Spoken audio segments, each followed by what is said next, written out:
The cafe buzzed with the familiar hum of espresso machines, light chatter, and the occasional clinking of ceramic cups. She sat at her usual corner table, a meticulously arranged planner open before her, alongside her perfectly frothed cappuccino. Her phone, strategically placed for optimal scrolling, displayed an endless stream of accolades, likes, comments, and emails reminding her of the high-powered life she deconstructed. She looked the part, too: tailored blazer, pristine nails, a minimalist watch glinting in the sunlight streaming through the cafe windows. To anyone watching, she exuded control and success, the kind of person who had everything figured out. But inside, there was a hum of something else, an unease she couldn't quite place, muffled by her busy schedule. It was while she was swiping through her emails that a soft, steady voice interrupted her rhythm. "Excuse me," the stranger said, pulling her attention away from the screen. She looked up to see a man, late 50s perhaps, dressed in an unassuming sweater and jeans. His eyes, kind but piercing, seemed to see right through her. "Sorry to bother you," he began, his smile gentle. "I couldn't help but notice how focused you are. It's admirable, really." She nodded politely, eager to return to her emails, but then he asked a question that stopped her mid-swipe. "What if you stopped trying so hard?" Her polite smile faltered, and she blinked at him, unsure if she had heard correctly. "Excuse me," she replied, her tone edging toward defensiveness. The man shrugged, as if the weight of his question wasn't monumental. "Just wondering. You seem to be doing everything perfectly. But what if you didn't have to?" Before she could muster a response, he nodded to himself, as though satisfied, and walked away, leaving her with her thoughts and that question. She stared at her screen, but the words blurred. What if I stopped trying so hard at first? She dismissed it as an odd encounter, the kind that happens in a city cafe. Yet, as the day wore on, the stranger's words began to echo. By the time she returned home that evening, her mind still lingered on the question, like an itch she couldn't scratch. It wasn't until she found a letter and unmarked envelope slipped beneath her apartment door that the stranger's words began to feel like the beginning of something much larger. That evening, she stood in her apartment, the city lights spilling through the large windows onto her polished wooden floors. She kicked off her heels, letting them fall haphazardly near the door, a rare disruption to her usually pristine space. Her mind was still occupied with the stranger's words from the coffee shop. She picked up the stack of mail from the counter. Bills, advertisements, a magazine subscription she'd forgotten about. And then there it was, an unmarked envelope. Frowning, she turned it over in her hands. No name, no return address.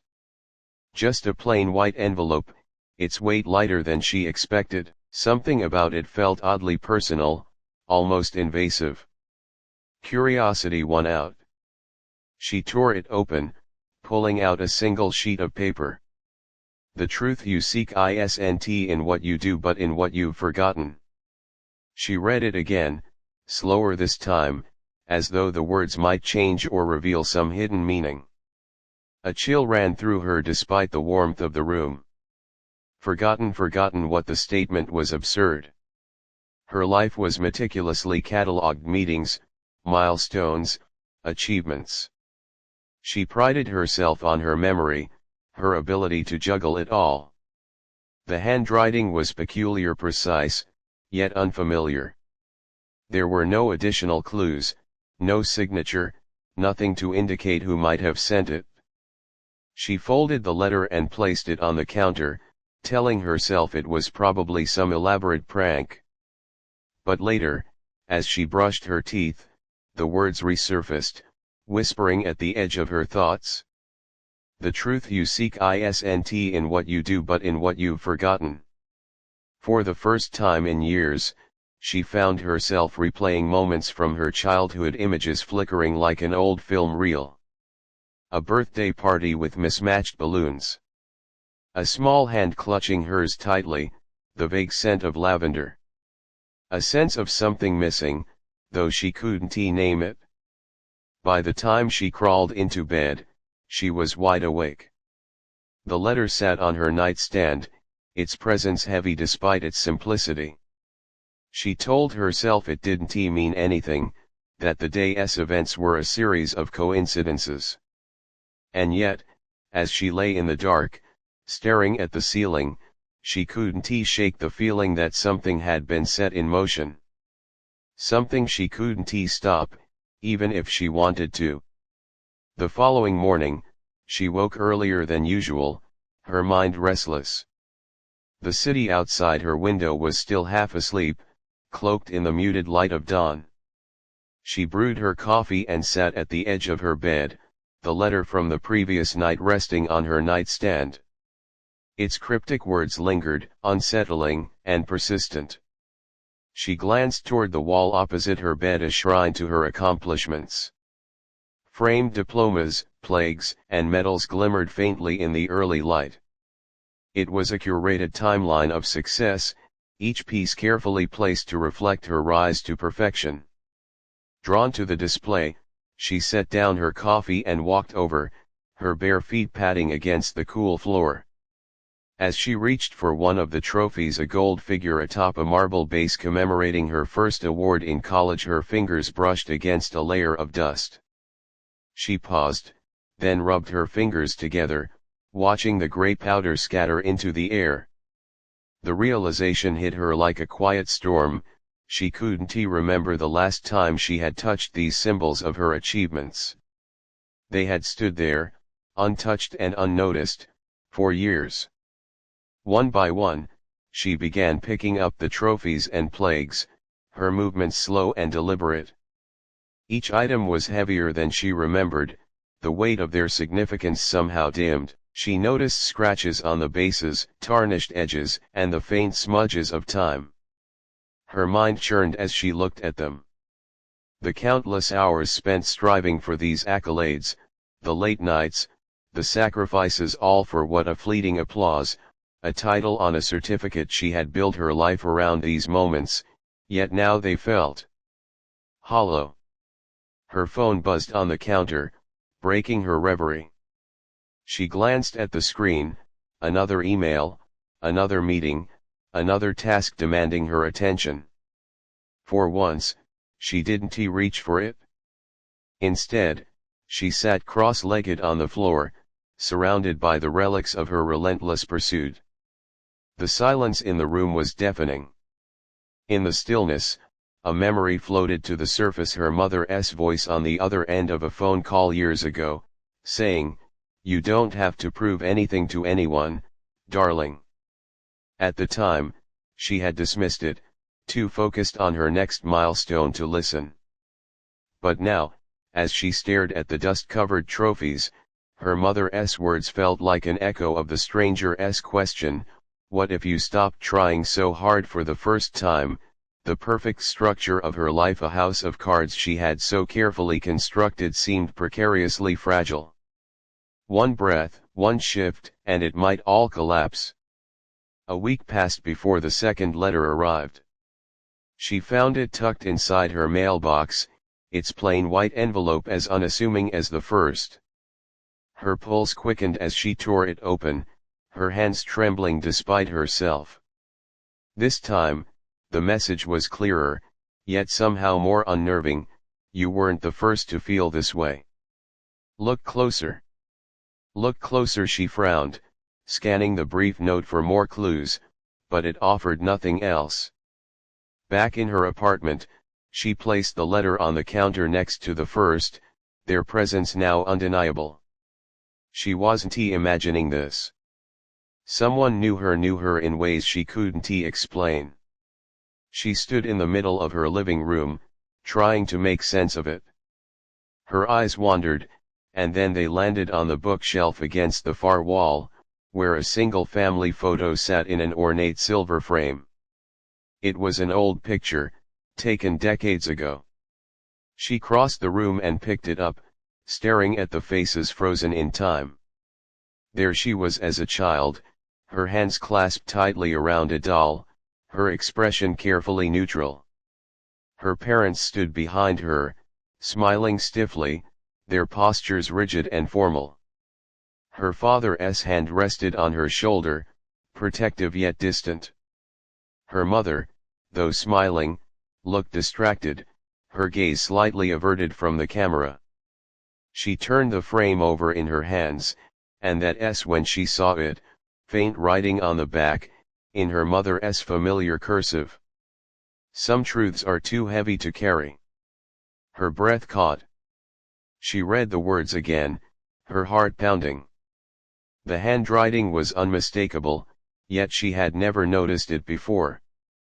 What had her mother meant by that? She carefully replaced the photo on the shelf and sat down, clutching the frame. The words on the back felt like an invitation or perhaps a warning. Memories began surfacing, fragments she hadn't thought about in years. Her mother's hurried phone calls late at night.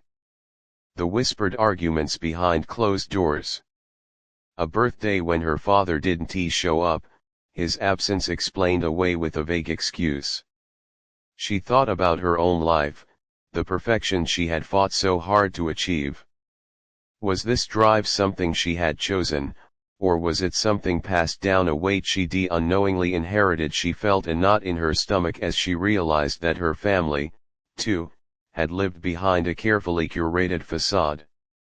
The smiles, the accomplishments, the carefully posed photos, all of it had masked something unspoken, something that now seemed to demand her attention. Her gaze returned to the two letters on the counter. The messages, cryptic as they were, seemed to be leading her somewhere, peeling back the layers of her life one by one. And for the first time, she wondered, was her pursuit of perfection not just hers, but part of a legacy, a lie she had unknowingly carried all these years? The letters had drawn her deeper into an uncharted emotional landscape, each one leaving her with more questions than answers. After discovering the cryptic message on the family photo, she became consumed by the idea that her mother had hidden truths buried in the artifacts of their shared past. The attic had always been a place she avoided, a dusty, chaotic realm of forgotten objects and memories she wasn't ready to confront.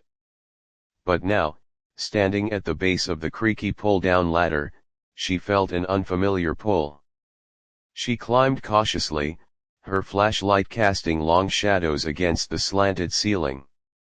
The air was thick with the scent of aged paper and neglect. Boxes labeled in her mother's handwriting, winter clothes, holiday decor, books were stacked haphazardly. After rummaging through a few mislabeled boxes, her hand brushed against a smaller, leather-bound object tucked into a corner. Pulling it out, she realized it was a journal, its cover cracked and worn with time. The initials ML were embossed faintly in the corner, her mother's. Her heart pounded as she opened it, the pages fragile under her touch. The handwriting was unmistakable, a script she hadn't seen in years.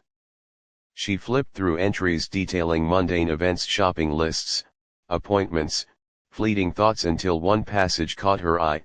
Sometimes, I wonder if she'll ever understand.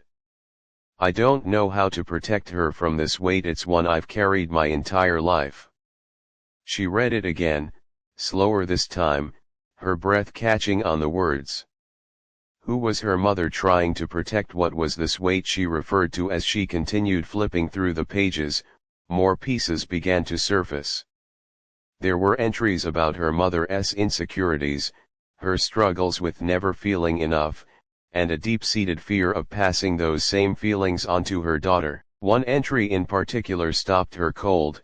Today, she came home with another gold star. She's so proud, and I'm proud of her, too. But I can't help but wonder, does she think my love depends on these stars? I don't want her to think that.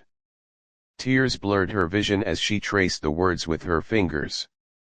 Her mother's doubts, her fears, her pain, it was all there, woven into the fabric of the life they shared. Her mother's journal painted a picture of a woman she had never fully understood. She had always seen her mother as stoic, unflinching, even distant. But now, she saw someone who had struggled in silence, much like she had been. The journal felt like both a gift and a mirror, reflecting back parts of herself she hadn't been willing to see. For the first time, she wondered if the drive to achieve, to be perfect, wasn't entirely her own but something she had absorbed from watching her mother wrestle with her own demons. Sitting amidst the dust and forgotten objects of the attic, she closed the journal and clutched it tightly to her chest. The house of cards she had been living in seemed more fragile than ever, and now, the whispers of her mother's words began to echo louder. What truths are too heavy to carry and what happens when you choose to let them go? The confrontation began innocently enough, over coffee with her best friend, Elena. They met at their usual cafe, but the atmosphere between them felt heavier than usual. Elena stirred her latte with uncharacteristic fervor before finally looking up. "I need to ask you something," she said, her tone unsteady.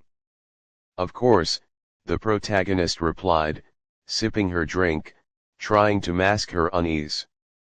Elena hesitated, then blurted, "Do you even care about anyone anymore?" The question hit like a slap. "What, Elena, what are you talking about?" "I'm talking about how distant you've been," Elena said, her voice rising. "You're always busy, always chasing something. I feel like I'm talking to a wall half the time. Do you even see me? Do you see anyone?" The protagonist froze. She opened her mouth to respond but found herself at a loss for words. Elena pressed on, her eyes glistening. "It's like you're living in this world where achievements and appearances matter more than people. You act like you have it all together, but do you, or is this some kind of performance?" The words cut deep. She wanted to defend herself, to argue that she did care, that she wasn't the person Elena was describing. But a nagging voice in her mind whispered, "Is she wrong?" Their conversation ended awkwardly, with promises to talk later that neither of them seemed eager to keep. At home, she tried to push Elena's words aside, but they refused to leave her alone. She found herself pacing the living room, replaying the conversation over and over. Her thoughts were interrupted by the sound of her phone buzzing. She walked to the front door, where a courier had left a small envelope, the third letter. This time, the message was painfully direct: "Your connections suffer because you refuse to see yourself clearly." Her breath caught as she read it again. The words felt like they were mocking her, as if whoever was behind these letters had been sitting at the cafe, listening to Elena tear down her facade. She slumped onto the couch, the weight of the letter pressing against her chest. The truth was undeniable: she had been so focused on projecting an image of success and control that she neglected the people closest to her. Memories of strained conversations and missed opportunities flooded her mind. She remembered the times Elena had reached out, only to be met with her excuses of being too busy. She thought of her parents' calls, which she often rushed through, and the countless other relationships she had unintentionally let slip through her fingers. The letter wasn't just an observation, it was a challenge. It forced her to confront the uncomfortable reality that her emotional unavailability wasn't just an accident. It was a byproduct of her relentless quest to maintain an image, to avoid vulnerability at all costs. For the first time, she allowed herself to sit with the guilt and sadness, to stop rationalizing and just feel. As the tears came, she realized that maybe Elena was right, she wasn't really seeing anyone. And maybe, just maybe, she wasn't really seeing herself either. The decision to start therapy hadn't come easily. Admitting she needed help felt like an admission of failure, a concept that had always been her greatest fear. But after Elena's confrontation and the third letter, she couldn't deny that something had to change. Sitting in the softly lit office, she found herself avoiding the therapist's eyes, her hands twisting a tissue into knots. "So," the therapist began, her tone gentle but firm, "why are you here?" The protagonist hesitated. "I guess.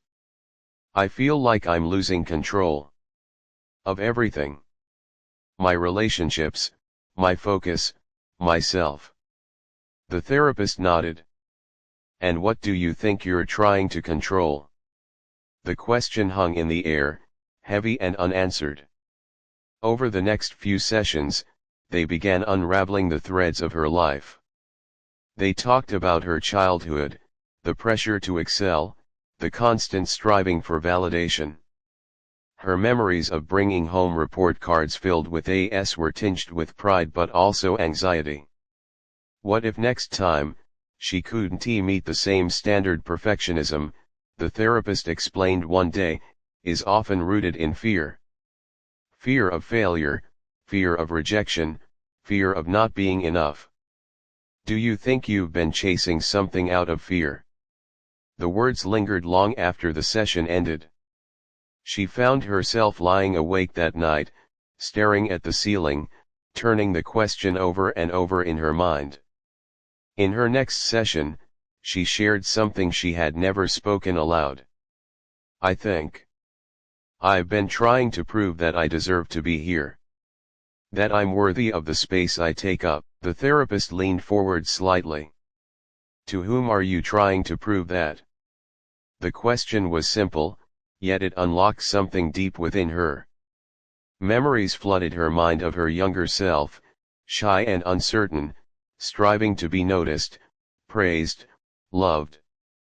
She realized with startling clarity that the person she had been trying to impress all these years wasn't her parents, her colleagues, or even society. It was the little girl she used to be, the one who believed she wasn't good enough unless she was perfect. The breakthrough came later that week. She sat in front of her mirror, staring at her reflection. She didn't see the polished, put-together woman she worked so hard to present to the world. Instead, she saw the cracks, the exhaustion, the doubt, the vulnerability she had hidden for so long. And then, she saw something else. She saw the girl she used to be, and for the first time, she realized she didn't have to keep proving herself to that version of her. That girl had grown up, had survived, and had achieved more than she could have dreamed. But the standards she had set for herself back then were no longer relevant. Tears rolled down her cheeks as she whispered, "I don't have to be her anymore." It wasn't a full resolution, but it was a start. For the first time, she felt a sliver of freedom from the relentless chase. She closed her eyes and let out a shaky breath, feeling the weight of years begin to lift, ever so slightly. The letters had been puzzling from the start, but they had also been oddly comforting. Whoever was writing them seemed to understand her deeply, as if they could see through the walls she had built. But the identity of the sender had remained elusive until now. The revelation came late one night as she sifted through the growing stack of letters on her kitchen table. She had begun organizing them, hoping to find a pattern or a clue that would point her toward the mysterious author. That's when she noticed it, the handwriting. It wasn't just familiar. It was hers. She froze, the letter trembling in her hand. A chill ran down her spine as she grabbed another letter, then another, comparing the handwriting to her own notes scribbled in a nearby journal. There was no denying it. The loops of the G, the tilt of the T, it was identical. Her mind raced. How is this possible, she thought. Did I write these in some kind of trance? Am I losing my grip on reality? Then her eyes fell on the latest letter, which had arrived just hours earlier. She hadn't opened it yet, distracted by her efforts to piece everything together. With trembling fingers, she unfolded the paper and read, "I am proof you can survive unlearning. Trust the journey." The words hit her like a tidal wave. Suddenly, it all made sense and none of it did. These letters weren't just cryptic messages from a stranger. They were breadcrumbs she had left for herself, from some point in the future where she had found answers she was still searching for. She staggered back, clutching the counter for support. Her breathing quickened as the implications sank in. If the letters were from her, then it meant she had already lived through this, whatever this was, and come out the other side. A mixture of disbelief and awe swept over her. The weight of the moment was almost too much to bear. She felt an odd sense of comfort knowing that her future self cared enough to guide her, but also a pang of fear. What if I don't live up to her expectations? She read the line again, "Trust the journey." The words felt both reassuring and daunting. She didn't know what lay ahead, but for the first time, she felt a flicker of hope. If her future self believed she could survive this process of unlearning, then maybe, just maybe, she could trust herself to take the next step. She sat down, her hands still shaking, and began to write in her journal. Not to her future self, but to the person she was right now. "I don't know what's coming, but I'll try. I'll try to trust you, even if it's hard. Even if it hurts."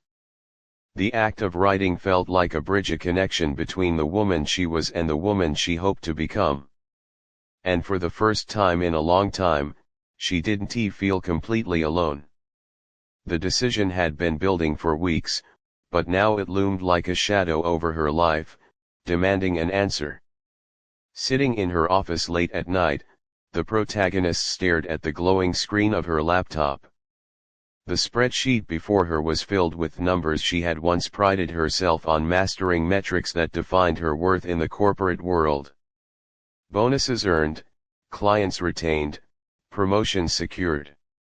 Each number was a testament to her relentless drive, yet now they felt hollow, meaningless. She leaned back in her chair and closed her eyes. The weight of the latest letter, the one written in her own hand, pressed against her chest like an anchor. "You have the power to choose," it had said. "The life you want isn't the one you're living." But how could she walk away from everything she had built, the career, the accolades, the life that looked perfect on the outside? She thought of her colleagues, her friends, her parents. Would they understand? Would they see her as a failure? The thought terrified her. For so long, she had let external approval dictate her path. The idea of stepping into the unknown without a map, without validation, felt like free falling into darkness. Her phone buzzed on the desk, snapping her out of her thoughts. It was another congratulatory message from a colleague about the upcoming promotion she was set to receive. She stared at the screen for a long moment before placing the phone face down.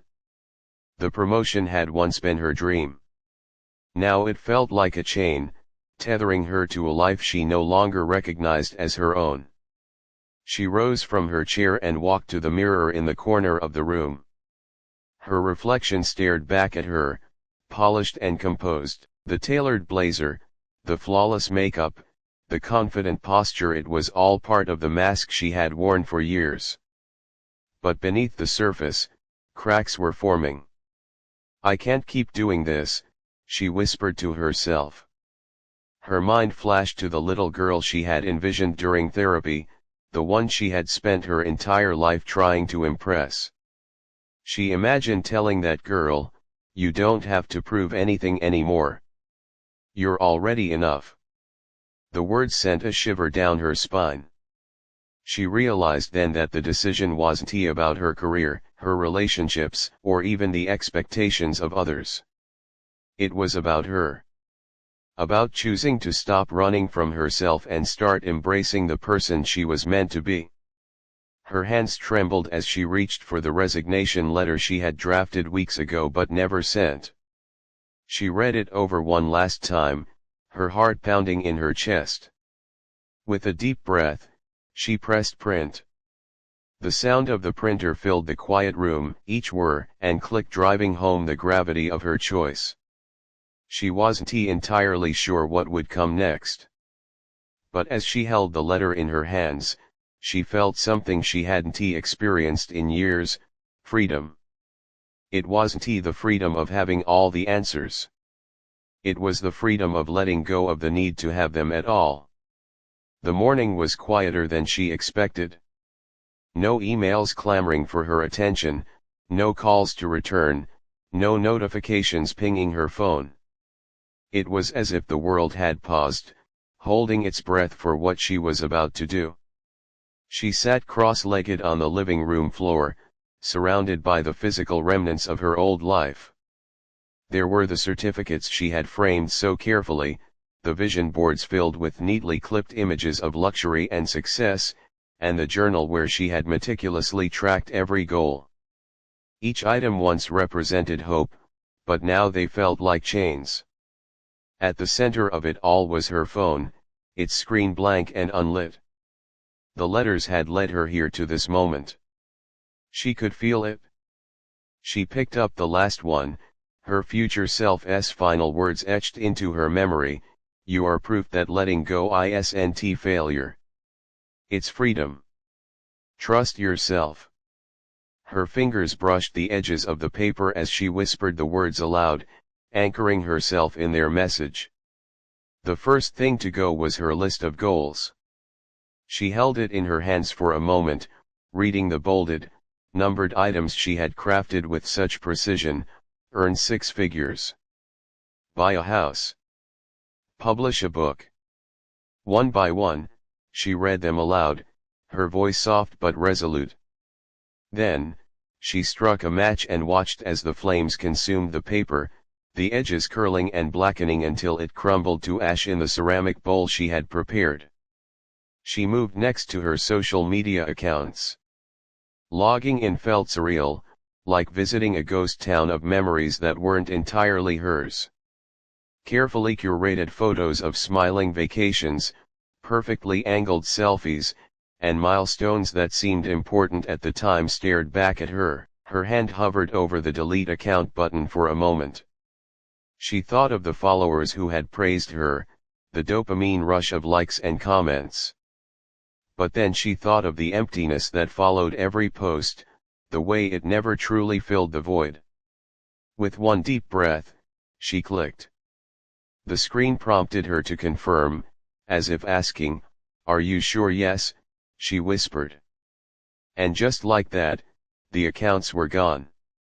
Finally, she gathered her framed certificates and awards, the tangible proof of her accomplishments. She placed them in a box, sealing it shut with duct tape. She wouldn't throw them away, not yet. But they didn't belong on her walls anymore. When the last item was packed, she stood and looked around the room.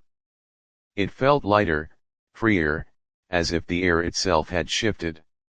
She grabbed her coat and walked outside, where the morning sun warmed her face. For the first time in what felt like forever, she breathed deeply, not out of obligation or exhaustion, but simply because she could. Turning to the cameras she had set up to document the moment, she spoke directly to the audience. Her voice was steady, her eyes bright. "What if you're already enough?" she asked. "What if everything you've been chasing, success, approval, love, was already within you, waiting to be recognized? This is your invitation to stop, to breathe, and to trust that letting go isn't about losing. It's about finding yourself." With a small smile, she stepped away from the camera and began walking down the street, the weight of her old life finally lifted. She didn't know where the path would lead, but for the first time, she was ready to find out.